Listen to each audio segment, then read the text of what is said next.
이상한 나라의 예수님이라는 주제로 함께 또 말씀을 나눠보겠습니다. 자, 여러분 혹시 바나나 우유를 먹어본 적 있습니까? 맛있나요? 먹고 싶나요? 그렇군요. 딸기 우유를 보신 적 있습니까? 맛있습니까? 싫어요? 절레절레? 먹어본 적은 있습니까? 네. 자, 오늘 점심을 혹시 안 드시고 오신 분 계시나요? 한번 손 들어 볼까요? 나 오늘 점심을 굶었어. 아점을 먹거나 아침을 먹거나 어제 저녁만 먹었거나 점심 굶으신 분? 우리 청년부가 생각보다 식사를 잘 챙겨 드시고 오시는군요. 감사합니다.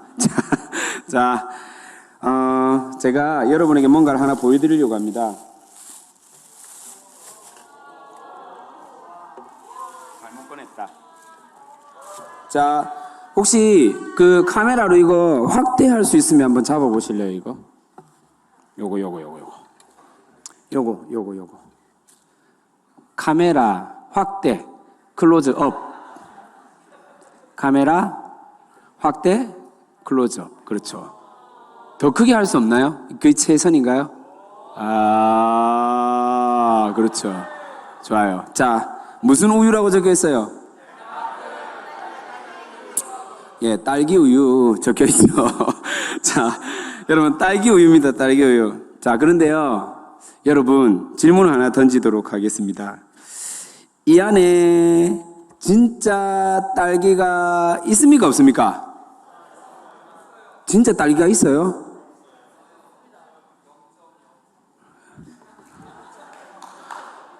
하, 0.03% 나와? 누구예요? 진짜 싸울까 정말. 자, 이 안에는 우리가 과일로 따먹던 생딸기가 이 안에 들어있다 없다? 없습니다. 정확하게 말하면 이것은 딸기 우유가 아니라 딸기 맛 우유죠. 맞습니까? 그렇죠. 딸기 맛 우유인데 우리는 어느 순간에 익숙해집니다. 진짜 딸기의 영양가를 잊기도 하고 이 어떤 MSG 같은 나름대로의 가공식품의 맛에 길들여져서 사실은 원래라면 아이들에게 우유를 더 잘 먹이고 싶어서 아이들이 좋아할 만한 딸기 맛을 첨가시키거나 초코 맛을 첨가시키거나 바나나 맛을 첨가시켜서 만든 건데 주객이 전도된다는 거죠. 어느 순간 아이들은 우유보다 딸기 맛 우유를 찾거나 딸기도 찾지 않고 딸기 맛 우유를 찾는 경우가 있습니다. 저희 아이가 그렇거든요. 그런데 잘 들어보십시다. 이 안에는 사실은요, 아까 우리 친구 요즘은 참 기술이 좋아가지고 실제 딸기 농축액 아까 0. 몇 프로? 이제 저게 이제 거짓 정보라고 하는 거예요. 딸기 농축액 1% 들어가 있어요. 1%. 와, 대박이다. 요즘에 1%라도 들어가 있구나. 근데 옛날에 제가 먹던 부산 우유, 무슨 또, 어디죠? 저 윗동네 무슨 우유에는 딸기가 함유되지 않았고, 딸기 향이 나는 색소가 함유되어 있었거든요. 이해되시죠? 실제 딸기는 전혀 없었다라는 겁니다. 제가 말하고자 하는 건 뭐냐면 우리는 딸기가 없음에도 불구하고 딸기 맛 우유에 길들여서 마치 내가 딸기를 먹은 것처럼 착각하고 살아갈 때가 참 많습니다. 자, 본질이 사라지고 여러분들이 길들여질 때 비본질이 본질인 것처럼 살아가는 경우가 참 많다라는 것입니다. 오늘 말씀이 그렇습니다. 성전의 본질은 뭐냐면 창조주 하나님을 만나고 하나님께 예배 드리는 곳인데 이곳이 본문의 말씀처럼 강도의 소굴이 되어서 장사하는 사람들의 이윤을 남기고 자신의 사리사욕을 챙기는 곳으로 변질되었다라는 것입니다. 오늘은 이 이야기를 여러분과 함께 나누고자 합니다. 자, 예수님이 이 땅에 오신 이유가 뭡니까? 예수님이 이 땅에 오신 이유가 분명히 있죠. 예수님께서 이 땅에 오셔서 3대 사역을 하였습니다. 잘 알고 있죠? 한번 말해볼까요? 시작. 가르치시고, 고치시고. 요즘 2가지만 하셨나요? 한 가지는 그냥 생략하였나요? 한 가지 뭐죠? 네. 따라하겠습니다. 하나님 나라를 전하고 가르치고 고치시기. 자, 세 가지 사역을 했습니다. 하나님 나라를 전하는 사역, 그 다음에 가르쳤던 사역, 그 다음에 사람을 고치셨던 사역. 이 세 가지 예수님의 3대 사역입니다. 결론은 뭐냐면 이 세 가지 사역들을 통해서 하고자 하는 일이 뭡니까? 사람을 살리려고 한 거예요. 영혼 구원, 그 구속을 완성시키기 위해서 이 땅 가운데 예수님께서 오셨다는 겁니다. 자, 오늘 본문은 예수님의 마지막 공생의 시작, 즉 예루살렘에 입성을 합니다. 예루살렘이라는 도시에 들어왔습니다. 예루살렘에 들어와서 또다시 예루살렘 그 전체 도시 안에서도 가장 중심부, 부산시로 치면 한 진구 정도에 들어왔습니다. 예루살렘 성전이 거의 한 도시를 맡고 있거든요. 그래서 성전에 또다시 들어와서 예수님께서는 성전 정화를 합니다. 시대의 흐름과 역행하며 구속사를 이루신 예수님의 행한 일들이 기득권들의 눈에 볼 때 이상하게 여길지 모르지만 예수님은 회복과 생명의 삶을 통해 하나님 나라를 이루시는 분인 것을 우리는 믿고 있습니다. 아멘입니까? 네. 사람들은 자신의 이익을 위해서 살아가지만은 예수님은 본질이 뭔지 다시 한 번 더 깨우칩니다. 예루살렘에 들어와서 가장 먼저 하신 일이 바로 이 성전 청결 작업을 하셨다라는 겁니다. 자, 두 단락으로 오늘 본문을 한번 나누어 보겠습니다. 먼저 21장 1절부터 11절까지는 예루살렘 입성에 관련된 이야기입니다. 예루살렘에 들어왔다라고 여러분이 표시하면 좋겠죠. 그리고 12절부터 17절까지는 성전 정화 사건입니다. 성전을 깨끗게 하셨다라는 겁니다.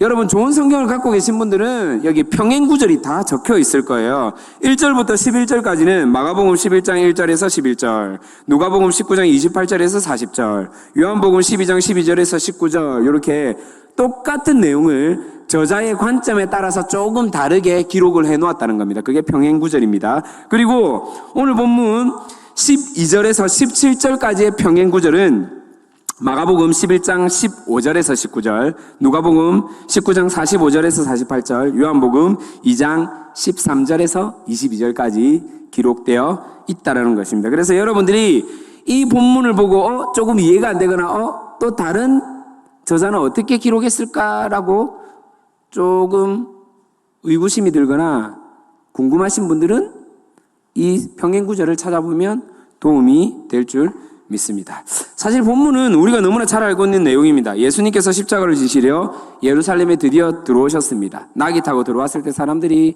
그죠? 막 종려나무 가지를 펼치고 소리 지르고 호산나 호산나 노래를 부르고 우리로 치면 만세 만세 했다라는 겁니다. 예. 뭐 그냥 오셨는갑다라고 끝내지 마시고요. 현재 오늘 우리가 읽었던 성경 속의 상황을 우리가 조금만 더 좀 상상하고 묵상하고 이야기를 하면 좋겠다라는 생각을 해봅니다. 자, 먼저 두 제자를 시켜서 예수님이 이렇게 얘기합니다. 저기 마을 가면 나귀가 있을 테니까 가져와라. 누가 혹시 묻거든 주가 쓰시겠다라고 말하면 된다라고 합니다. 제자들이 그 말을 듣고 갑니까? 아니면 멈춥니까? 아니면 따집니까? 갑니다. 예. 사실 여러분 잘 들어보세요. 이런 거예요. 제가 지금 갑자기 우리 디렉터, 형제 디렉터 중에 유한을 디렉터나 황주선 디렉터나 주선 디렉터한테 저기 분일고 가면 말 2마리가 있으니까 2마리 들고 와라. 혹시나 묻거든 함께하는 게 3청년 모를 말 체험해야 되니까 들고 와라. 자, 이렇게 했어요. 그러면 이 3명의 친구들이 저한테 뭐라고 할까요? 무슨 개떡 같은 소리예요. 지금 예배드렸는데 무슨 말 체험을 해요. 라고 말하는 게 정상이겠죠. 그렇죠?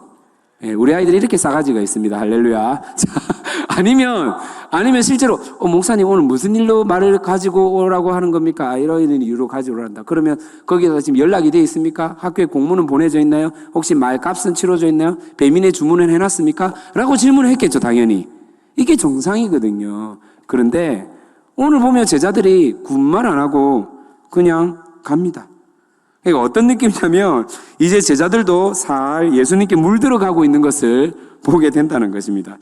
이런 거죠. 주님, 이 나귀는 누구의 것입니까? 결제는 되어 있습니까? 혹시 사이렌 오더로 미리 준비는 되어 있습니까? 제가 몇 분 만에 가져가면 됩니까? 라는 말을 했다 안 했다? 안 했다는 겁니다. 예. 그냥 가서 시키는 대로 가서 진짜 나이가 묶여져 있으니까 데리고 옵니다. 자, 다시 이걸 한번 정리해 보겠습니다. 제자들은요, 이제는 토달거나 의심하거나 또는 본인의 생각 가지고 그 기준을 가지고 판단하거나 결정하지 않습니다. 물론 아직 예수님이 보실 때 미흡하고 모자란 부분이 있죠. 하지만 점점 제자들도 예수님과 3년 동안 이렇게 함께 살아가면서 예수님화 되고 있다라는 겁니다. 뭔 말입니까? 가치관, 생각, 말투, 행동들이 점점 바뀌어져 가고 있다라는 겁니다. 자, 이것을 정리해 보면 결국 제자들의 행동을 세 가지의 어떤 단계로 얘기해 보겠습니다. 첫 번째는 갑니다. 예수님이 말씀하신 그 나귀가 있는 마을로 먼저는 갑니다. 움직인다는 겁니다. 옛날처럼 망설이거나 초조해하거나 멈추지 않습니다. 두 번째는 뭡니까? 봅니다. 진짜 나귀가 있네? 가서 보았다는 겁니다. 그리고 마지막에 나귀를 데리고 옵니다. 나귀를 끌고 온다라는 겁니다. 자, 보십시다. 옛날 같으면 결코 있을 수 없는 일이죠. 나의 기준과 나의 판단과 나의 생각으로 절대 납득이 안 되는 부분은 움직이지 않습니다. 우리 역시도 마찬가지죠. 그런데 점점 믿음이 작동되고 있다라는 것입니다. 주님이 말씀하시면 가는 것이, 바라보는 것이, 그리고 데리고 오는 것이 우리가 순종해야 할 것임을 기억하기를 소망합니다. 자, 또한 이 본문 말씀은 예수님께서 구약의 말씀을 온전하게 성취하셨다는 것을 알 수 있습니다. 자, 우리 4절 말씀을 다시 한번 읽어보실까요? 시작. 자, 이 말씀이 구약의 어떤 말씀을 성취하였느냐? 스가랴 9장 9절 말씀을 성취하신 것입니다. 자, 스가랴 9장 9절 말씀 다 같이 한번 읽어보도록 하겠습니다. 시작.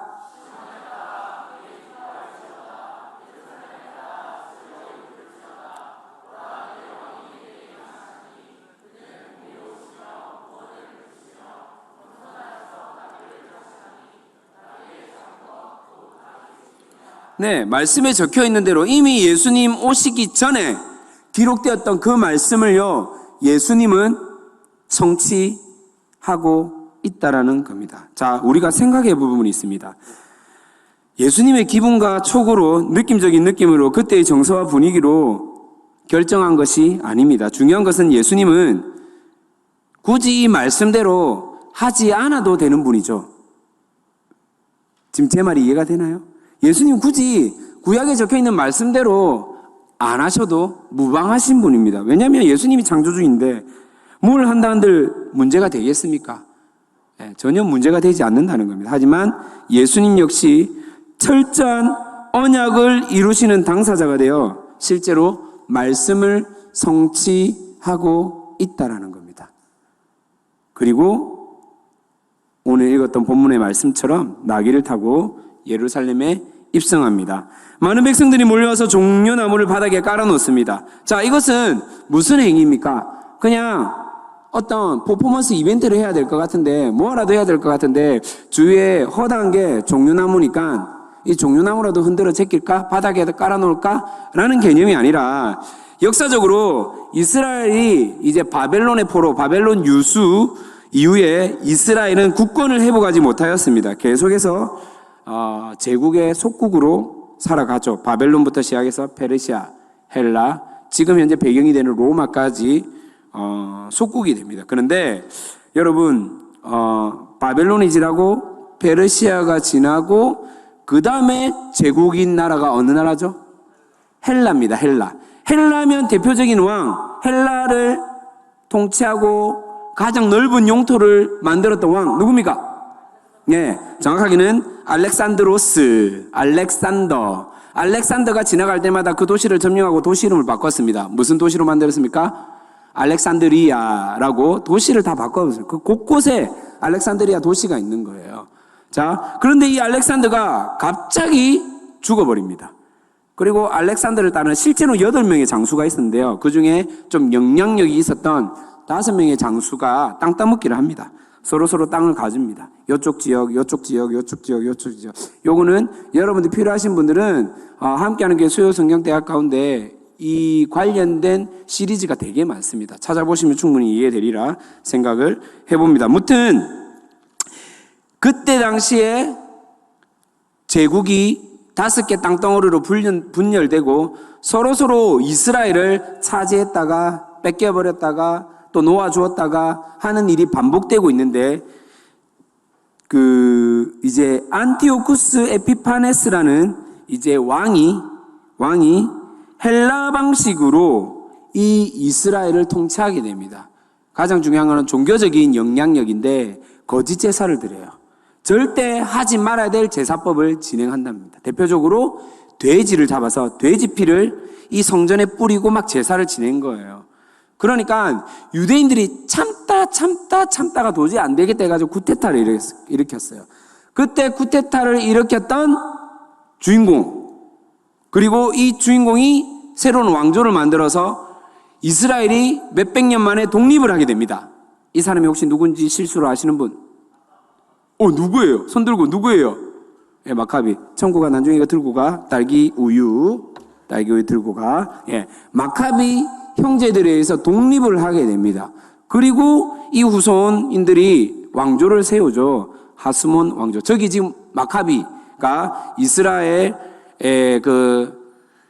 안티오쿠스 군사들하고 싸워서 이기고 예루살렘을 입성하는 그런 그림을 대표적으로 보여주는 장면입니다. 무튼 이때요, 마카비 형제가 쿠데타에 성공하고 다시 이스라엘의 국권을 회복하는데 백성들이 너무 환호하는 거예요. 백성들이. 그래서 마카비가 입성할 때 그때 뭐랬냐면 종려나무를 깔고 환호한 거예요. 이해됩니까? 예, 그때가 언제냐면 BC 거의 160년경, 170년경 정도 됩니다.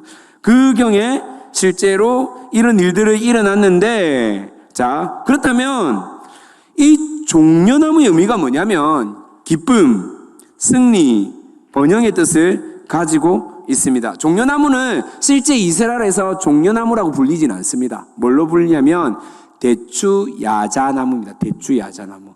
엄청 맛있습니다. 이만한 열매가 있는데요. 진짜 달고 하여튼 맛있습니다.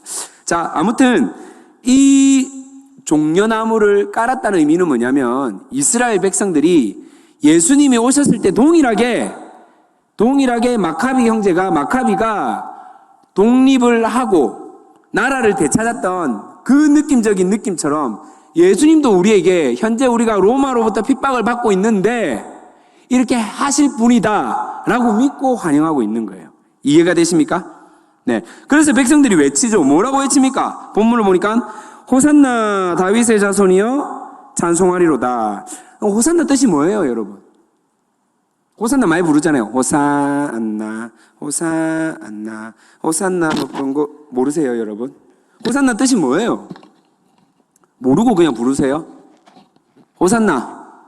우리 신학도 이상훈 형제님, 호산나 뜻이 뭐예요? 와, 말 잘해야 되겠다, 니. 뜻이 뭡니까? 아는데 모른다고 하는 거 맞죠? 네, 지금 신학생들 되게 긴장하고 있을 것 같아요. 우리 김민성님, 호산나 뜻이 뭡니까? 예? 속삭이지 말고, 속삭이면 요즘 시대가 이상해서 오해한다니까. 서로 사귀는 줄 알고. 크게 말해주세요. 예수님이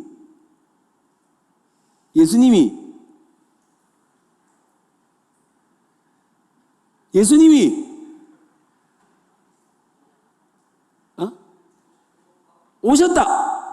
와, 예, 도신학생 누구 있죠? 선우 어디 있습니까? 선우. 무슨 뜻이에요? 우와, 선우야, 이건 니 나중에 들고 가라, 이거. 우와, 박수 한번 주세요. 이야. 와, 역시, 선우. 와, 찬양도 열심히 하고. 근데 너무 심각하게 찬양하지 마세요. 애들이 무섭대요. 웃으면서 좀 하세요. 죄송해요. 자, 호산나가 히브리어 호시아나에서 어원이 된 거거든요. 호시아나. 그러니까 호시아와 플러스 나라는 것은 지금이거든요. 지금. 호시아가 뭐냐면 우리가 잘 알고 있는 단어예요. 호시아 뭐예요? 구약에 있는 호세아랑 똑같은 말이에요. 호세아는 뭐랑 똑같은 말이냐? 여호수아랑 똑같은 말이에요. 여호수아는 또 똑같은 말이 뭐냐? 예수와 똑같은 말이에요. 다시 설명할게요.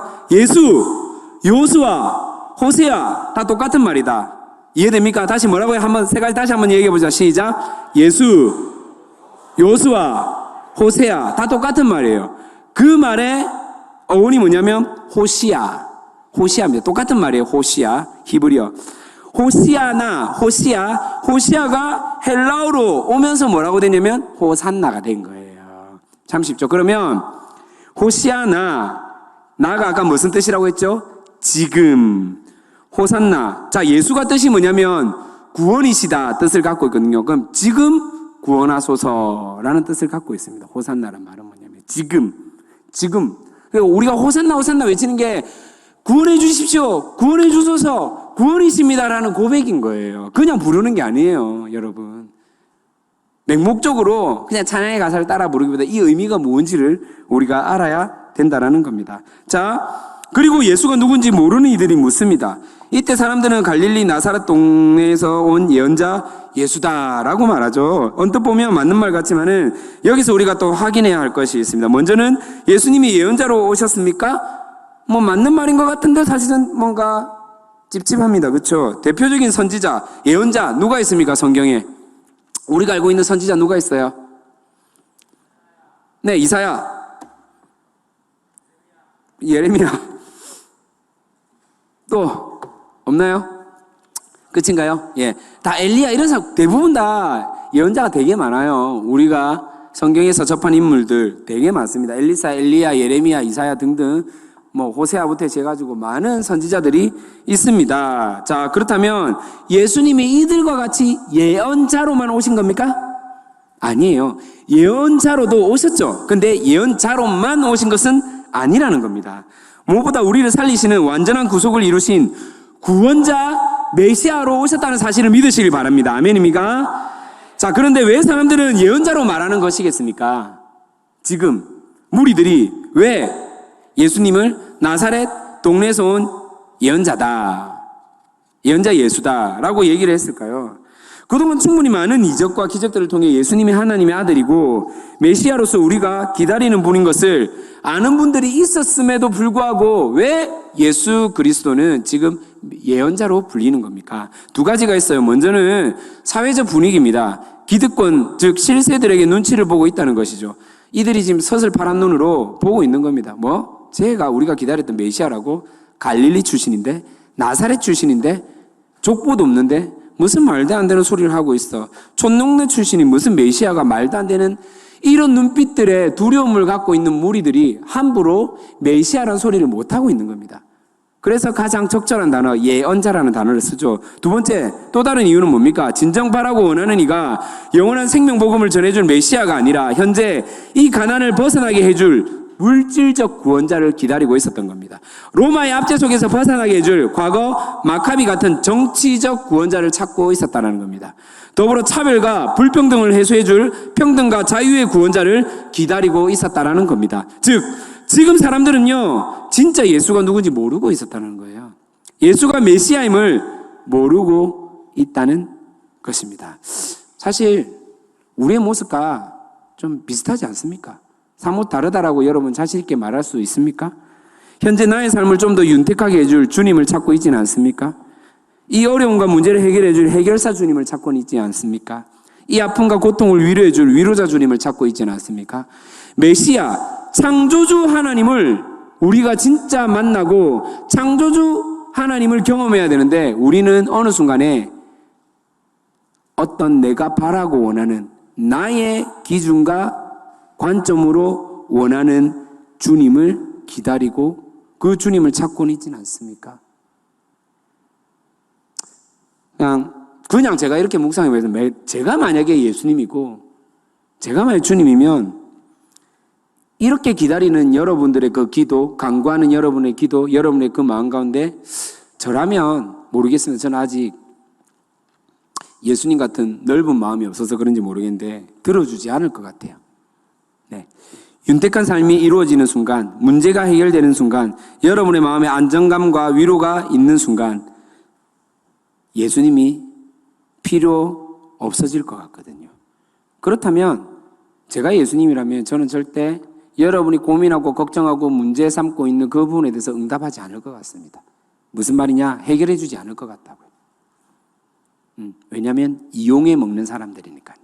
그런데 진짜 예수를 메시아로 인정하고 구주로 인정하는 사람, 예수 외에는 다른 것이 없다. 정말로 나를 구원한 영원한 생명, 영생을 허락해 줄 주님이십니다. 그 주님을 찬양합니다. 라고 고백되는 이들에게는 진짜 우리 인생 가운데 해답이신 그 그리스도가 임할 줄 믿습니다. 네, 주님은요, 우리의 연약하고 우리의 모자란 마음을 그 누구보다도 알아요. 우리의 재성 가득한 이 약한 마음을 아시는 분이에요. 그래서 여러분이 진짜 상황이 안 되지만은 우리의 그 자세와 태도, 연약한 우리의 중심으로 하나님께 엎드릴 때, 주님을 찾을 때, 나의 심령을 고쳐달라고 회개하며 나아갈 때, 그때 예수님이 우리 가운데 임하셔서 우리가 갖고 있는 그 문제들이 문제가 되지 않게 하시고, 고민들이 고민이 되지 않게 하시고, 정말로 동행하는 삶을 살아가게 만들 줄 믿습니다. 자, 이게 오늘 첫 번째 단락의 큰 내용과 그런 나눔들입니다. 자, 두 번째는 뭡니까? 이제 몇 절이냐면 12절부터죠. 자, 예수님께서 성전에 들어왔습니다. 예루살렘 성이 엄청나게 크거든요. 실제로 성벽이 문도 몇 개나 되고요. 어마어마합니다. 너무너무 큽니다. 그런데 이 성전에 들어오자마자 예수님은 소위 말해 난장판을 만들어버립니다. 어떻게 만드냐고요? 1단계, 물건 파는 이들을 다 쫓아내고, 사는 사람도 포함입니다. 두 번째, 돈 바꾸는 자들, 탁자를 다 엎어버립니다. 3단계, 비둘기 파는 의자도 엎어버립니다. 평행구절 요한복음 2장 14절을 보니까요, 이렇게 되어 있습니다. 노끈으로 채찍을 만드사 양이나 소를 다 성전에서 내쫓고 돈 바꾸는 사람들의 돈을 쏟으시며 상을 엎으셨다라고 기록되어 있습니다. 예, 제대로 깽판을 지금 놓고 있는 겁니다. 참고로 지금 예루살렘이 유월절, 명절 주간이거든요. 이스라엘 전역에 흩어진 유대인들이 막 모입니다. 집결을 한다는 것입니다. 대략 몇 명 정도 모이냐면 약 250만 명이 집결을 합니다. 여러분, 250만 명이 그냥 뭐 부산보다 작네 이렇게 생각하시면 안 됩니다, 여러분. 그 조그마한 성전이 크긴 크지만은 250만 명이 그 예루살렘 도성에 들어왔다 완전 복작복작 되는 거예요. 장난 아니라는 거예요, 지금. 그리고 실제 이들이 예루살렘에 온 이유는 성전이 있는 곳에서 뭘 하기 위해서? 뭘 하기 위해 모였습니까? 관광하러요? 놀러 왔습니까? 아니죠. 뭐하러 왔습니까? 제사 드리러 온 거예요, 제사. 우리로 치면 예배 드리러 온 거예요. 6월절 기념 예배 드리러 온 거예요. 그럼 무엇이 필요하겠습니까? 네, 양이 필요해요. 뭐 돈이 조금 없는 사람 비둘기가 필요하고 염소가 필요하다는 거예요. 제물이 필요하다는 겁니다. 이때 준비된 양만 추측컨대 30년 뒤에 기록된 책에 보니까 이렇게 적혀 있습니다. 25만 마리. 양만 25만 마리. 요즘 하도 뉴스에서 뭐 몇억, 뭐 몇십억, 뭐 대리도 퇴직금 50억 받는다 이러니까 여러분들이 25만 마리 이렇게 하니까 별로 감이 없죠. 그냥 그런 값다 이렇게 얘기하죠. 이 지금 어마어마한 숫자거든요. 양이 25만 마리, 25만 마리. 어마어마한 거거든요. 자, 그런데 왜 이 양이 이렇게 많을까? 이거 우리가 좀 생각해 봐야 될 부분이거든요. 자, 집에서 정말 6월절 제사를 드리기 위해서 내가 다른 지역에 있다가 예루살렘에 내가 애지중지 키우던 가장 하나님께 값진 제물, 이 순결한 양을 바치기 위해서 줄을 메고 옵니다. 그리고 성전 입구에서 제사 담당자들에게 제물로서 이렇게 바칩니다. 그런데 담당자가 이랍니다. 이거 빠꾸, 땡 탈락 하는 겁니다. 흠이 있다 그러는 거예요. 아니, 어디가 흠이 있습니까? 저 다리 봐, 시커매졌네. 여러분, 옛날에 자동차가 있었습니까? 없었습니까? 없었거든요. 직접 대부분 다 걸어오거든요. 돈 있는 사람들이야 낙타 타고 오지. 그럼 양을 끌고 올 때 양의 다리를 뭐 포장해서 뭐 이렇게 예쁜 지금처럼 뭐 신발 뭐 레인부츠 신어서 이렇게 신겨서 데리고 올까요? 아니에요. 그냥 흙바닥에 데리고 오겠죠. 그러면 양의 다리가 더러워질까요? 아니면 깨끗하게 순결한 하얀색 털로 그대로 남아 있을까요? 더러워지겠죠. 당연한 거예요. 예. 정말로 대도 안 하는 것으로 문제를, 시비를 걸고 있다라는 겁니다. 눈치채고 양주인이 재빠르게 양의 다리를 닦습니다. 예, 드라이기로 털을 말리고 아주 깨끗한 헝겊으로 닦습니다. 그런데 또 제사 담당자가 얘기합니다. 이 양 눈이 보니까 지금 되게 초롱초롱하고 또렷해졌는데 눈이 세모나네. 땡 탈락. 이렇게 하는 거예요. 이해가 되세요? 코를 보니까 코가 좀 빨갛네. 땡 탈락. 지금 어떤 느낌인지 아시겠어요? 우리말로 새가 만발이 빠지게 양을 데리고 왔는데 제사를 못 지내게 하는 거예요. 흠이 있다고. 알고 보면 흠이 없는데. 그럼 뭐라고 하느냐 한마디씩 던집니다. 이까지 왔는데 다시 돌아갈 수는 없잖아요. 그러니까 이 제사 담당자들이 한마디 합니다. 이거는 안 되는데 내 특별히 봐줄게요. 저 앞에 보면 우리 성전 요 앞에 있죠. 요 앞에 여기 요 앞에 보면 시극점 포크밸리 요 앞에 있는데 거기에 우리가 KS 마크 인증된 양 파니까 거기서 사오세요. 이렇게 하는 거예요. 예. 그러니까 어쩔 수 없이 제사를 지내기 위해서 거기서 양을 사오고 염소를 사오고 비둘기를 사왔다라는 겁니다. 그런데 웃긴 거는 이 모든 상권들을 장악하고 주도했던 사람이 누구냐면 당시 이 성전의 제사장이 안나스라는 사람이었거든요. 안나스. 이 상권을 가지고 장사했던 대부분의 사람들이 안나스의 가족들이었습니다. 어떤 느낌인지 아시겠어요, 여러분? 그러니까 다 똑같이 짜고 치는 고수톱인 거예요. 예. 다 독점을 했습니다. 자, 그런데 우리가 여기서 또 의문이 드는 게 있습니다. 보니까요, 돈 바꾸는 자들을 향해서 예수님은 또 분노를 했다고 되어 있습니다. 자, 12절 보니까 성전 안에서 매매하는 모든 사람들을 내쫓았고, 그 다음에 뭐라고 적혔습니까? 돈 바꾸는 사람들의 상과 비둘기 파는 사람들의 의자를 엎었다라고 되어 있죠. 돈 바꾸는 사람이 무슨 죄입니까, 여러분? 돈 바꾸는 사람은 뭐가 죄예요? 무엇이 잘못했죠? 환전을 해준 건데 이게 뭐가 죄예요? 여러분 외국 가보셨죠? 실수로. 지금 코로나 때문에 못 가지만은 외국 가면 한국 돈 다 받아줍니까? 예, 요즘에 참 우리나라가 잘 산다는 게 한국 돈 받아주는 나라가 생각보다 많더라고. 그런데도 그래도 우리가 환전을 해야 되죠. 그 나라 돈으로 바꾸든 달러로 바꾸든 환전해야 됩니다. 근데 왜 환전하는 사람들을 다 뒤엎었을까요, 예수님은? 생각하셔야 돼요. 자, 당시 이스라엘은 세 개의 화폐가 사용되고 있습니다. 하나는 세겔이고 하나는 데나리온이고 하나는 드라크마. 자, 저게 세겔, 이스라엘 화폐. 자, 두 번째 데나리온. 저거는 뭡니까? 데나리온은 뭐예요? 로마의 화폐입니다. 두 번째 사진 보여주세요. 예, 로마의 화폐. 세 번째, 자, 드라크마. 드라크마는 뭐냐면 헬라의 화폐예요. 그러니까 자 보십시오. 로마의 현재 이스라엘의 속국이에요. 얼마 전까지 누구의 속국이었다고요? 헬라의 속국이었거든요. 그러면 헬라의 속국으로 살 때 헬라 화폐를 가지고 있던 사람들이 있었다 없었다? 있었겠죠. 통용하고 있단 말이에요. 지금은 로마의 속국이니까 가이사에게 세금 낼 때 세겔로 안 낸단 말이에요. 이해되세요? 그럼 데나리온을 내야 되겠죠. 그러니까 화폐를 다 쓰고 있었단 말이에요. 그러면 자 보십시다.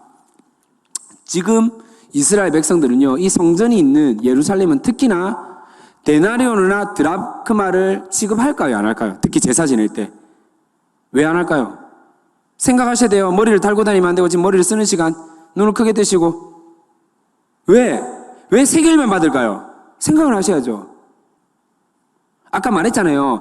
양이 조금만 털이 있어도 눈 모양 이상해도 코 모양 삐뚤어져도 흠이 있다고 안 받았죠. 돈도 마찬가지예요. 드라크마는 우리 선민들이 이용하는 돈이 아니야. 자기네들의 어떤 하늘나라의 백성, 성도로서 사용될 만한 돈이 아니라고 여겨졌던 거예요. 그래서 이 사람들은요, 드라크마나 데나리온을 취급하지 않았어요. 오직 뭐만 취급했다? 세겔만 취급했다는 거예요. 그러면, 자, 예를 들면, 드라크마를 주로 사용하는 지역에서 예루살렘으로 와서 제사를 지내려고 한다. 뭘로 바꿔야 됩니까? 세겔로 바꿔야 되죠. 데나리온으로 사용을 하던 사람들이 예루살렘에 제사 지내러 왔다. 뭘로 바꿔야 됩니까? 세겔로 바꿔야 되죠. 그럼 환전소에 가야 되겠죠. 돈 바꿔주는 사람. 갑니다. 얼마의 폭리를 떼하냐면 약 10%에서 17%까지 수수료를 받는 거예요. 17%가 얼마나 대단한 건지 알아요? 1,000원을 내면 얼마를 받는 거예요, 이게? 계산이 갑자기 안 되네. 한 700원? 600원? 맞죠? 맞나? 아닌가? 계산을 못하네. 몇 프로예요, 이게 지금? 6분의 1이면 몇 프로예요? 6분의 1이 몇 프로 되는 거죠? 혹시 수학 좀 똑똑하신 분 없습니까? 6분의 1이 몇 프로예요? 저기 누구냐? 요하나? 6분의 1 몇 프로야?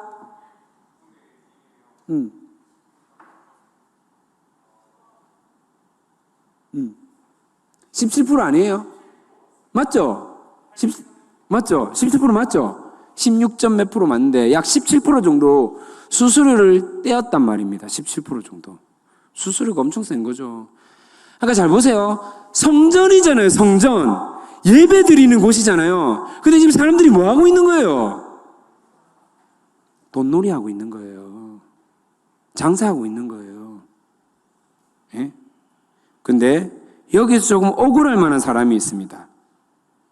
자, 어떤 거냐면 매매하는 이들까지, 즉 사고 팔고 하는 이들도 다 쫓아내었는데 여기서 조금 전에 제가 설명드리지 않습니까? 양을 새 빠지게 데리고 왔는데 빠꾸 당해.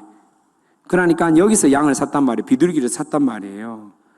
여러분, 여기서 살 수밖에 없는 입장인 사는 사람들 어떻게 합니까? 집에서 가져온 것도 다 안 받아주니까 여기서 사는 건데 예수님이 파는 사람들뿐만 아니라 사는 사람들도 다 어떻게 했다? 쫓아내었다라는 거예요. 자, 여기서 우리가 생각해 봐야 될 부분이 있어요.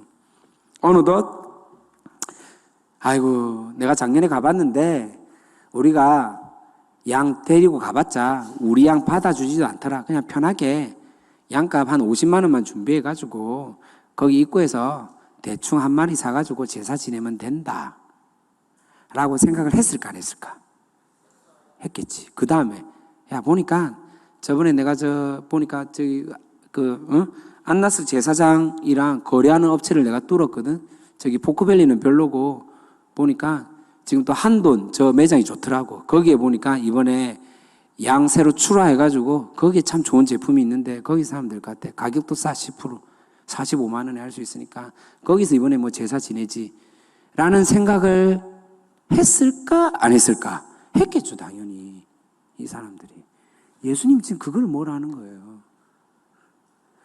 예배자로 온전하게 나와야 될 이스라엘 백성들이요 어느 순간에 거래하고 있는 거예요. 너무너무 안타깝죠. 어느 순간에 이들은 예배에 대한 감격도 감동도 없이 의뢰의 유월절이 되었으니 대충하고 돌아가자는 마음이 들었다는 것입니다. 예수님은 예루살렘에 입성하여 맨 처음 이 성전 청결, 즉 성전 정화 작업을 합니다. 본문을 보니까요, 예수님은 대노합니다. 대노하죠. 그리고 뭐라고 하냐면요, 하나님을 만나는 기도하는 집을 너희가 지금 강도의 소굴로 만드느냐라고 이야기를 합니다. 자, 이게 무슨 말이냐? 이미 성경에 기록되어 있는 이야기들로 이 무리들에게 이야기를 하고 있다는 겁니다. 이사야서 56장 7절입니다. 이사야서 56장 7절 다 같이 시작.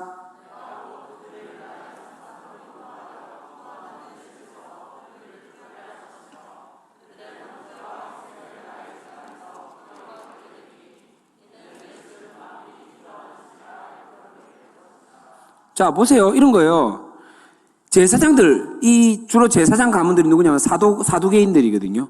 그리고 또 주위에는 이 기득권들이 누구냐면 바리새파 사람들이거든요. 그 중에 서기관도 있고 전부 다 성경에 능통한 사람들, 구약 성경을 말하는 거예요, 지금. 이 율법에 능통한 사람들이란 말이에요. 그런데 예수님이 지금 그 율법을 들고 와서 딱 말을 하는 거예요. 너가 잘 알고 있지 않느냐? 만민이 기도하는 집이 여기 성전인데 너 지금 뭐 하느냐? 너희들이 지금 개혁하고 너희들이 거래하고 장사하는 것을 깨끗하게 정화해야 되는데 너희들 뭐 하고 있노? 이라는 거예요. 할 말 없게 만드는 거죠. 왜냐하면 말씀으로 대응하고 있다라는 겁니다. 자, 성전의 본래 목적을 명확하게 그들이 잘 안다고 자부하는 말씀으로 밝힙니다. 예수님이 마음이 어떤지 여러분 느껴지십니까? 창조주 하나님께 예배드리는 초소가 완전한 세상적 물질 만능주의 온상에 되어 있는 것에 지금 예수님은 격분하고 있습니다. 분노하고 있는 거예요. 너무너무 화가 났어요. 네. 그런데 그 다음 구절이 압권입니다, 여러분. 화가 엄청났습니다. 판을 막 엎었어. 상을 다 뒤집었다고요. 그런 분위기 속에서 바로 그 다음 구절이 뭐라고 적혀 있습니까? 14절 시작.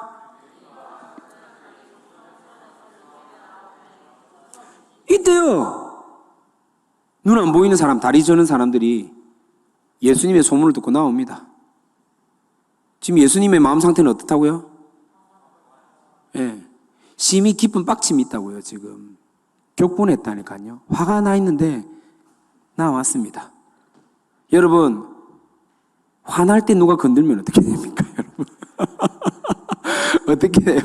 예, 정말 부끄럽지만은 제가 화낼 때 저희 아이들은 저한테 말 안 시키거든요.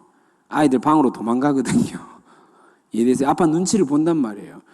그런데 지금 이 환자들, 아픔이 있는 사람들은 예수님께 나와요. 예수님의 모습이 어떻습니까? 이들을 어떻게 하였다고 되어 있습니까? 고칩니다. 고치셨다고요. 서두에 얘기했지만 예수님께서 하셨던 3대 사역, 하나님 나라를 전파하고 가르치고 고치셨던 그 일들을 여전히 하고 있습니다. 우리는요, 기분 나쁘면 우리의 맡은 직분, 맡은 직책 다 놓고 때로는 어떻습니까? 화내고 질러버리고 잠수 타고 아무것도 안 해버리죠. 내 건들지 마라고 계속해서 외적 사인을 보낼 때가 얼마나 많습니까?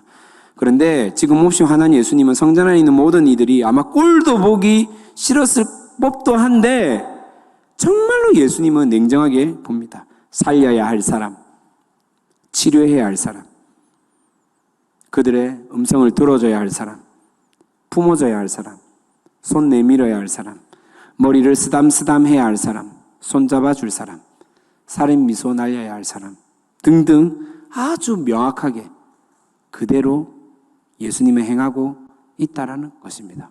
우리는 얼마나 감정에 의해서 우리의 행동이 결정될 때가 많습니까? 내 기분 탓에 뭔가를 결정하고 선택할 때가 많죠. 예.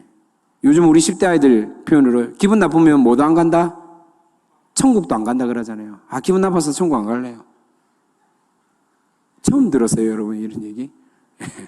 혹시 여러분 중에 그런 분 안 계십니까? 오늘 기분 나빠서 교회 안 갈래요. 있죠? 그런 적 없습니까? 있죠? 회개하세요. 여러분, 감정에 따라 뭔가를 결정하는 사람들은 예수쟁이가 아니에요. 내 기분에 따라 내가 해야 할 일을 멈추고 미룬다는 것은 우리가 진짜 예수 그리스도의 제자가 아니라는 거예요. 예수님 지금 얼마나 격분하고 있습니까? 지금 성전의 모습을 바라보면서. 만민이 기도하는 집, 창조주 하나님께 예배드려야 할 이 초소가 엉망진창이 돼 있어요. 더러워 죽겠어요. 오바이트가 쏠려요. 미쳐버리겠어요. 예수님 이 공생의 사역 가운데요, 예수님이 실제로 물리적으로 어떤 힘을 가했던 장면들이 거의 없는 걸로 제가 알고 있어요. 그런데 거의 유일하게 직접 예수님이 요한복음도 있죠. 채찍을 만들어가지고요, 치고 상을 얻고 사람들을 쫓아내고 난리도 아니에요. 격분했단 말이에요. 미친 듯이 화가 났단 말이에요. 그런데 그 가운데 맹인, 다리 저는 사람, 대표성이거든요. 당시에 피지배층, 필요가 정말로 사랑이 필요하고 고침이 필요한 사람들이 나왔을 때 예수님이 어떻게 했습니까? 고쳐 주셨다라는 겁니다. 할렐루야. 여러분, 예수님은 감정과 기분에 따라 뭔가를 결정하지 않았습니다. 자, 이때 기득권들의 시선이 어떻습니까? 15절입니다. 다 같이 읽어보겠습니다. 15절 시작.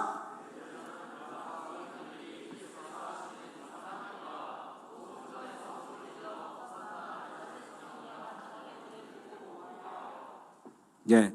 자, 이상한 일이라 여기며 아이들을 빌미로 비아냥됩니다. 여기서 다시 예수님은 시편 8편 2절 말씀을 인용합니다. 시편 8편 2절 말씀 다 같이 한번 읽어보겠습니다. 시작.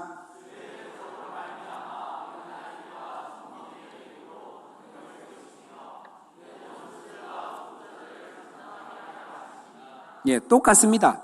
구약의 말씀, 너희들이 잘 알고 있는 구약의 말씀을 가지고 또다시 이야기합니다.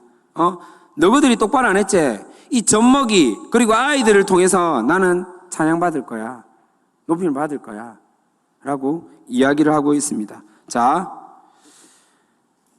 보십시다. 예수님이요 하는 일들, 아니 예수님이 가는 길은요 세상 사람들이 바라볼 때 이상한 일밖에 되지 않습니다. 이 말은 세상 사람들의 핫풀이 대상이 얼마든지 우리 예수쟁이가 될 수 있다라는 겁니다. 별거 아닌 것에 트집을 잡혀서 감정 쓰레기 바지로 살아갈 수 있는 존재가 바로 우리들이 될 수 있다라는 겁니다. 그런데 이 이상하다고 여겨지는 예수님이 결국 하나님 나라를 만들어가고 이 이상하게 살아가는 하나님의 자녀들, 예수 그리스도의 제자들이 하나님의 나라를 이루어가고 있다는 것입니다. 아멘입니까? 사람들은요, 기득권들은요, 세상의 그 주동자들은요, 너희들이 하는 거 다 이상해, 엉망이야, 상식적이지 않아 라고 이야기를 하고 있습니다. 이상해, 옳지 않아, 틀렸어 라고 이야기를 합니다. 그런데 이상하다고 여기는 그 행동이요 사람을 살리고 하나님 나라를 확장하고 만들어가고 있다라는 것입니다. 말씀을 마무리하려고 합니다. 오늘날 사람들이 볼 때 이상하다고 여기는 우리들, 주일날 여행 가고 싶고 자격증 공부, 언어 공부 또는 개인 여가 취미 활동 등을 해도 모자랄 이 황금 같은 주일, 세상 사람들은 주일을 뭐라고 하죠? 일요일이라 그러죠. 일요일. 네. 이 주일날 특히 코로나 시국에 이렇게 많은 청년들이 모여 예배를 드린다. 이상한 거예요. 이상한 게 맞아요. 여러분 이상해요. 한번 인사할까? 옆에 분에게 당신은 참 이상합니다. 네. 네, 이상, 삼청년에 또 이상했다 이렇게 말하면 안 됩니다. 자, 이상한 존재들 맞아요, 우리. 근데 이 이상한 사람들이 이상한 말과 이상한 행동과 이상한 이 모임을 통해서 하나님 나라가 만들어질 줄 확신합니다. 네, 이 이상한 일로 영혼이 회복되고 살아날 줄 믿습니다. 여러분, 많이 늦었지만 올해 TF 진짜 힘들게 하고 있죠. 이상합니다. 진짜 이상해요. 충분히 쉬어도 되는데 왜 굳이 사서 고생을 하는지, 왜 이번에 특별히 새롭게 위원장 뽑혔는데 이렇게까지 질질 끄면서 해야 되는지 이상합니다. 진짜 아까 전에 영상 가운데 다 죽을 것 같습니다. 진짜 이러다가 진짜 다 죽을 것 같습니다. 자, 그런데 본격적으로 어제부터 TF 벽화 작업이 시작되었습니다. 어른들도 힘내라고 응원하고 간식도 전해주고 있고요. 여러분 메시지 봤습니까? 나중에 한번 보여드릴 거예요. 여러분을 응원하고 격려하고 힘내라고 여러분에게 또 메시지도 이렇게 던져주고 있습니다. 때로는 지치고 힘듭니다. 시간도 부족하고 체력도 예전 같지 않고, 그리고 작정 헌금할 돈도 지금 내 코가 석자고 내 입에 거미줄 치기도 지금 엉망진창인데 지금 무슨 지금 작정 헌금을 하라고 합니까? 라고 말할 수도 있겠죠. 그런데 이 이상한 일을 통해서 첫 번째는 내가 살아나고 우리 공동체가 살아나고 하나님 나라가 확정될 줄 믿습니다. 세상 사람들은 이해 못합니다. 금전구청은 절대 이해할 수 없습니다. 저 아이들이 뭐 하려고 저렇게 돈을 모아가지고 저런 걸 할까라고 의아해할 겁니다. 이상히 여긴다니까요. 그런데 지금까지 이상한 행동과 이상한 삶을 통해서 하나님이 택한 영혼들이 회복되고 살아난 줄 믿습니다. 누구 보면 되냐면요, 여러분 자신을 보면 됩니다. 여러분이 그 증인들이 아니겠습니까? 여러분, 오늘 말씀을 들었습니다. 우리는요, 세상 사람들이 말하는 그 기준, 능력, 절대 가치로 살아가는 사람들이 아닙니다. 돈으로 살아가는 자들이 아닙니다. 가장 먼저 예수님이 하신 일, 예루살렘에 들어와서 마지막 일주일이거든요. 가장 먼저 하신 일, 성전 정화했습니다. 진짜 제대로 된 예배를 드리기 위해서 예배를 드리는 성전을 작업했다고요. 정화시켰다고요. 가장 먼저 할 일이 뭡니까? 마음의 성전. 우리를 성전이라고 말씀하신 우리의 마음, 우리 예배 초소를 가장 먼저 정화하는 게 제일 우선순위라는 사실을 여러분께 말씀드립니다. 성전인 나를 먼저 청결하게 하십시다. 회개하실 분은 회개하시고, 다시 하나님 앞에 엎드리실 분 엎드리시고, 내가 하나님보다 더 앞서 여겼던 것, 장사하는 것, 돈, 인간관계, 눈치 보는 것, 그것이 있다면 여러분 내려놓으십시오. 다시 하나님 앞에 내려놓으시고 회개하시고 돌이키길 축복합니다. 영상 하나 보고 함께 기도하고 마치도록 하겠습니다. 영상 준비됐죠? 예, 불 꺼주시고 영상 보이도록 하겠습니다.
네, 우리 들었던 말씀 보면서 함께 기도하기를 소망합니다. 하나님, 예수님이 마지막 공생의 기간 스스로 십자가를 질 것을 뻔히 알매도 불구하고 예루살렘에 오셔서 가장 먼저 행했던 것, 성전 정화 사업을 합니다. 성전이 너무나 타락되어져서 변질되어 있어서 격분하며 물건을 파는 사람들을 다 쫓아내고 환전하는 사람들을 다 엎어버리고 비둘기 파는 사람들 다 쫓아냅니다. 뭡니까? 우리가 예배자로서 예배 대상인 하나님보다 더 앞서 있는 것들을 예수님은 다 제거하였다라는 겁니다. 오늘날 우리가 바로 하나님을 바라보는 온전한 성전인 것을 기억하길 바랍니다. 이 예배당은 성전이 아니에요. 건물일 뿐이에요. 예배드리는 초소, 장소로 사용되질 뿐이에요. 우리의 진정한 성전은 바로 우리 자신인 것을 여러분들이 깨닫길 바랍니다. 우리 함께 하나님, 다시 한 번 더 내 마음이 온전한 예배자로 나아가기를 원합니다. 보여지는 것이 아니라 진짜 하나님께 진정 찾고 원하시는 마음의 예배를 드리는 자가로 살아가길 원합니다라고 우리 곡조 있는 기도 드립시다. 보여지는 예배 아니 마음으로 드리는 예배 노래하는 찬양보다 삶으로 고백되는 예배 나를 위한 예배 아니 주님 뜻을 향한 예배 내 마음과 정성 다하여서 주 앞에 드려지는 예배 주 앞에 엎드려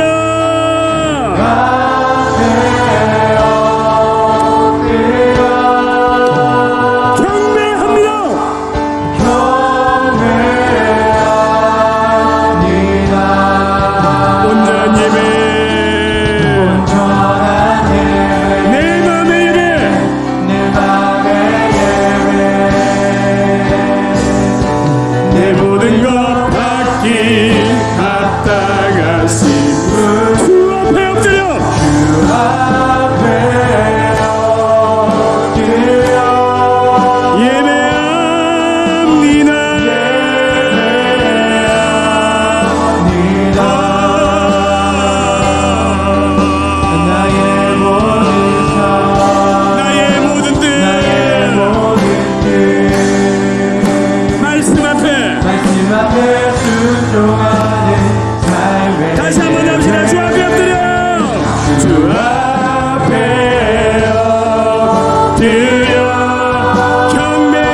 기약다가 주 앞에 엎드려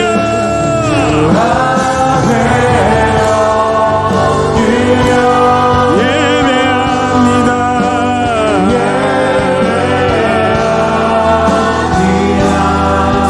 나의 모든 삶, 나의 모든 뜻,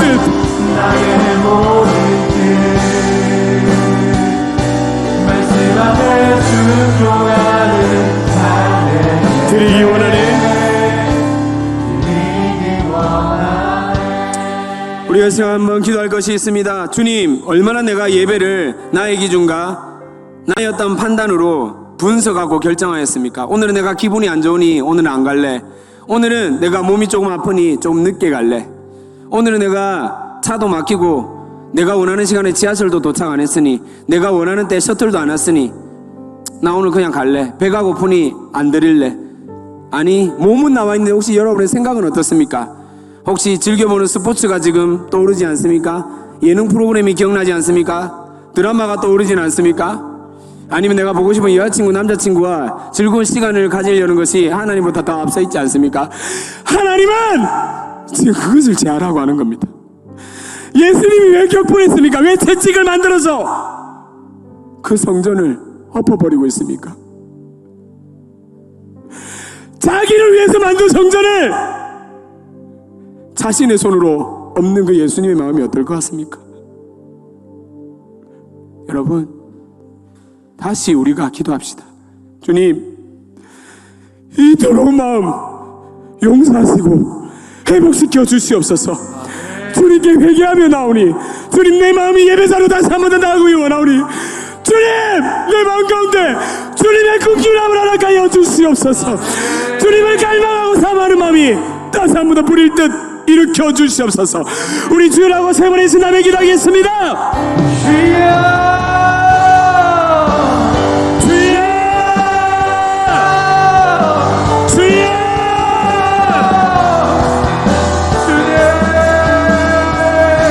불쌍히 여겨주시옵소서. 하나님 불쌍히 여겨주시옵소서.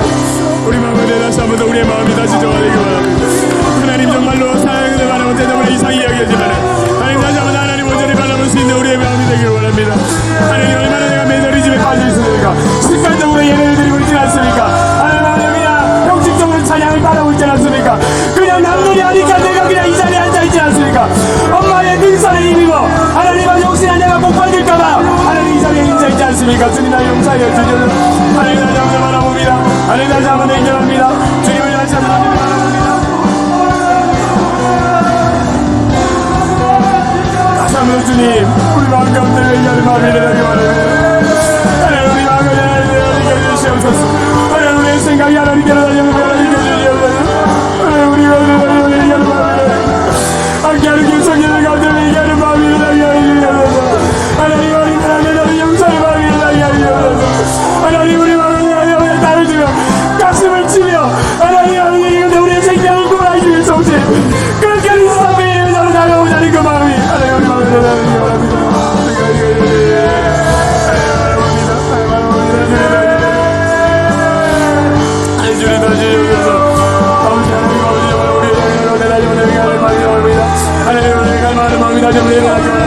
하나님, 사랑하는 마음이 남아나기 원합니다.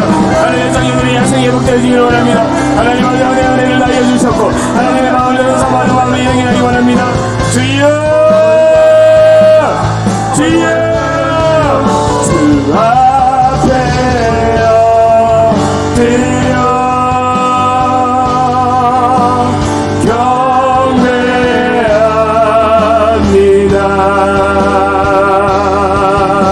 온전한 예배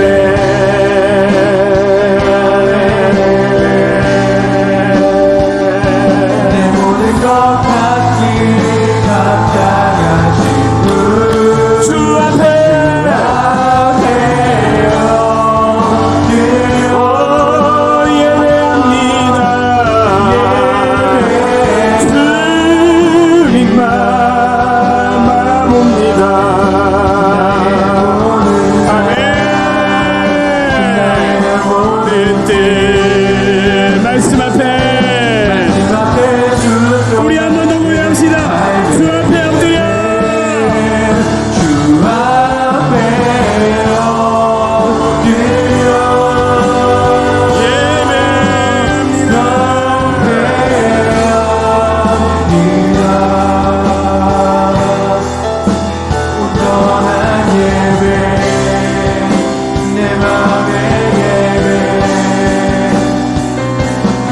모든 것 같이 가까가신 분 주 앞에 엎드려 주 앞에 여러분 기도하든지 찬양을 부르든지 주님 앞에 반응합시다.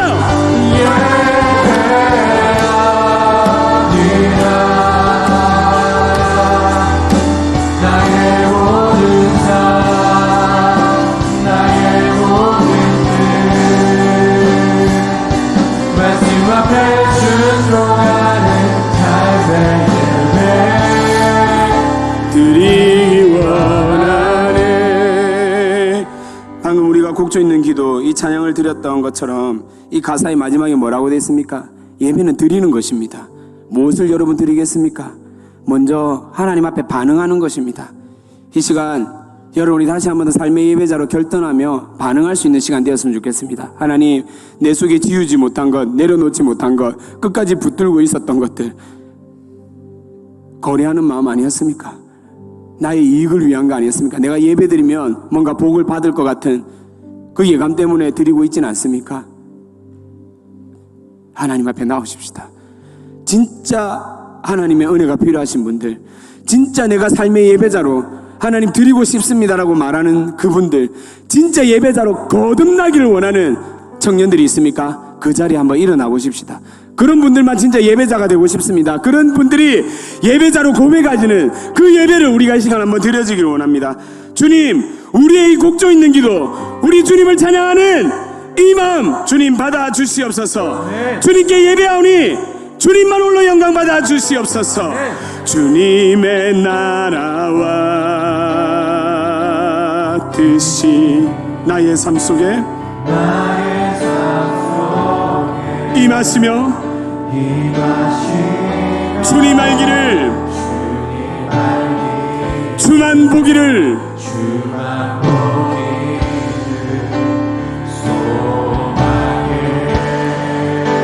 거룩히 살아가림과 두려움 없는 믿음 주소서.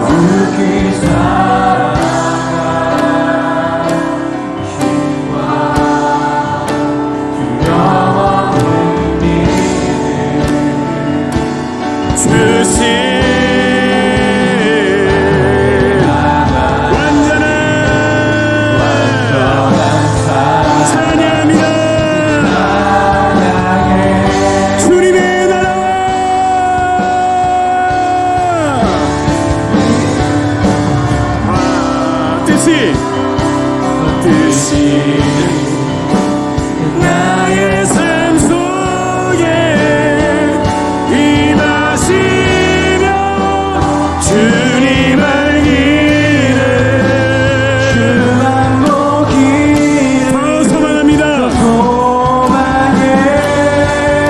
더 소망해 거룩히 살아가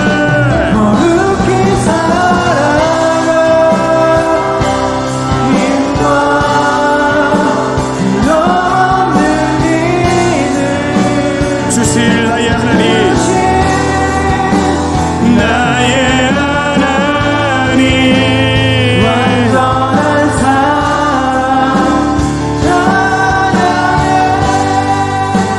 우리 이 시간 두 손을 들고 하나님 앞에 우리의 삶의 예배를 올려드리십시다. 먼저 우리 공동체, 우리 예배 공동체를 주님 손에 올려드립니다. 맡겨드립니다. 주님 받아주시옵소서, 책임져 주시옵소서. 두 번째 우리의 테이프를 올려드리십시다. 주님, 이 제한된 상황 속에서도, 이 하나님 아버지 어려운 시국 속에서도 주님 우리의 마음을 모아 우리의 물질을 들여서, 우리의 재능과 우리의 시간을 들여서 주님께 영광이 되길 원하니 테이프를 받아 주시옵소서. 우리 두 손을 들고 다시 한번 더 주여라고 한번 외친다며 기도하겠습니다. 주여, 주님 우리의 예배를 받아 주시옵소서. 우리 테이프를 받아 주시옵소서. 우리의 마음을 받아 주시옵소서. 우리의 작은 마음이 모아져서 주님께 영광이 되기를 원합니다. 주님 홀로 영광 받아주시오. 우리의 두 손을 들어 주님께 맡겨드리오니 하나님이 하시고자 하는 일들이 온전히 이루어지기를 소망합니다. 하나님 멈추지 않으신 하나님의 사랑이 특별히 하나님 아버지 모든 세일들 가운데, 하나님 구별과 함께하는 개청년부 1정 2정 3정 세일들 가운데 하나님의 임자하여 주시옵소서. 하나님 테이프를 준비하는 위원회들과 하나님 위원장과 하나님 아버지 모든 부진장과 하나님의 모든 문가들과 모든 사람들 가운데 하나님 이런 일들이 하나님 오늘 일어나기를 소망하오니 주님 도와주시오. 주님 주여,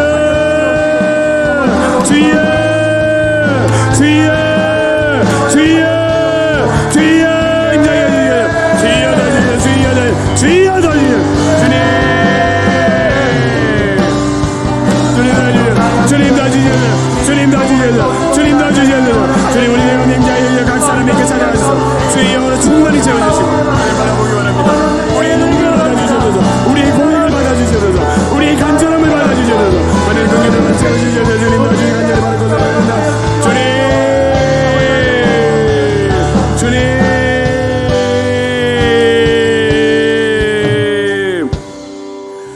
어떠한 시련이 와도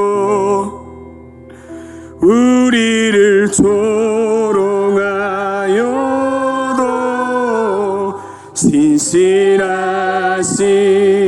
주님 약속만 붙들리라. 세상이 이해 못하고 세상이 우리를 향해 이상하다 여길지라도 우리를 조롱하여도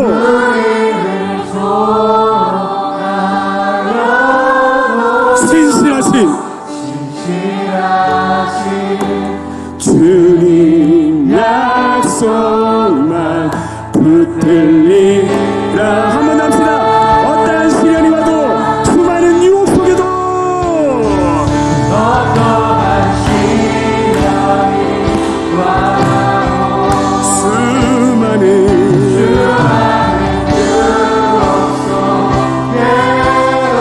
주님의 언약을 기억합니다. 주님의 약속을 기억합니다.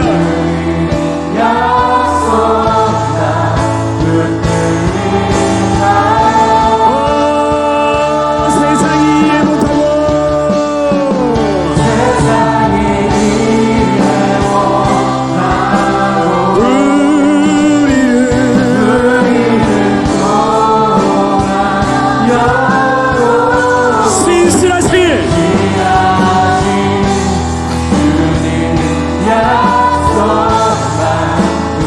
결코 돌아서지 않으리. 결코 돌아서지 않으리.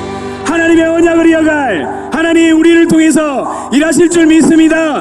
우리 그분께 영광의 박수 올려드리십시다. 그리고 주님을 신뢰하는 마음으로 우리가 다시 한번 이 찬양을 하나님께 올려드리십시다. 주님 뜻대로 주님 뜻대로 우리 박수 치며 찬양합시다. 살기로 했네. 주님 뜻대로 살기로 했네. 주님 뜻대로 살기로 했네.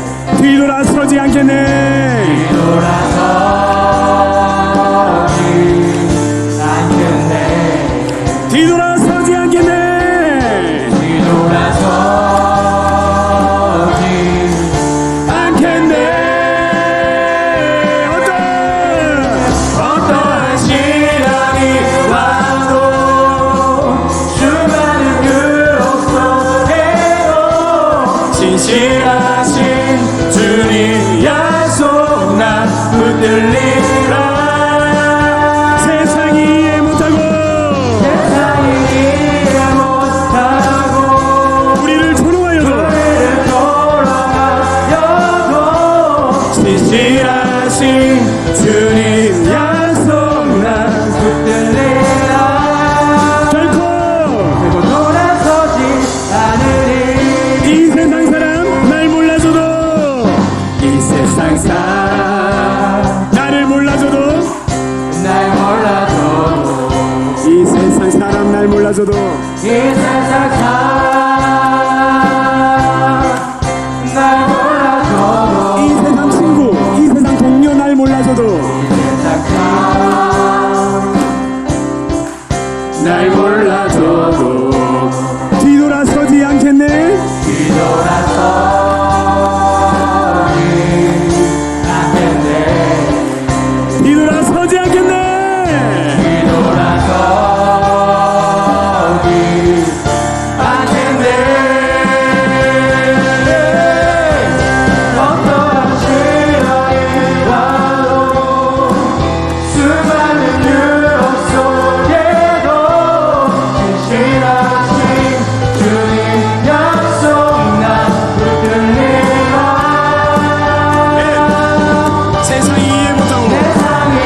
하나님 아버지 감사합니다. 이렇게 구별된 청년들이 오늘도 하나님 앞에 나와서 우리 마음속에 얼마나 정결하지 못하고 더러운 곳으로 매여있고 묶여있다는 사실을 주님 앞에 고백하며 나올 수 있는 은혜 주셔서 감사합니다. 예수를 믿는데 여전히 세상과 갈등하는 우리의 이 어눌한 모습들, 주님 이 상황들, 이 마음들 다 아심에도 불구하고 한결같은 마음으로 우리를 기다려 주시기도 하고 품어 주시기도 하고 토닥토닥 거려 주시는 그 주님이 되어 주셔서 참 감사합니다. 함께하는 교회 청년들, 정말 이 시대가 감당하지 못하는 주님의 군사들로 삼아 주셔서 그 무엇보다도 유명한 사람이 아니라 능력이 있는 사람이 아니라 돈이 많은 사람이 아니라 사람 살리는 사람, 영혼을 회복시키는 사람, 하나님 나라를 이어가는 귀한 주님의 자녀로 삼아 주시옵소서. 무엇보다도 세상의 가치관, 물질이 주인이라고 여기지 않고 외모가 최고라고 여기지 않고 오직 하나님의 말씀을 기준으로 삼아 살아가는 젊은 청년들이 주님 앞에 11조를 드렸습니다. 하나님 것이기에 하나님께 돌려드리는 그 마음, 또한 한 주간도 하나님께서 나와 동행하셨다라고 그 은혜에 감격하며 감사함으로 감사헌금을 드렸습니다. 또 여러 가지 모양으로 주님, 돈이 최고가 아닙니다. 절대 가치가 아닙니다. 너무 많은 은혜들을 주셨기에 주님께 드립니다라고 고백한 청년들의 귀한 손길들 주님 기뻐 받아주시고 귀한 헌금을 통하여서 하나님 나라가 또한 우리 TF가 하나님 뜻과 계획대로 온전하게 이루어질 수 있도록 함께하여 주시옵소서. 지금은 우리 주 예수 그리스도의 은혜와 하나님 아버지의 놀라우신 사랑과 성령님의 감동하심이 오늘도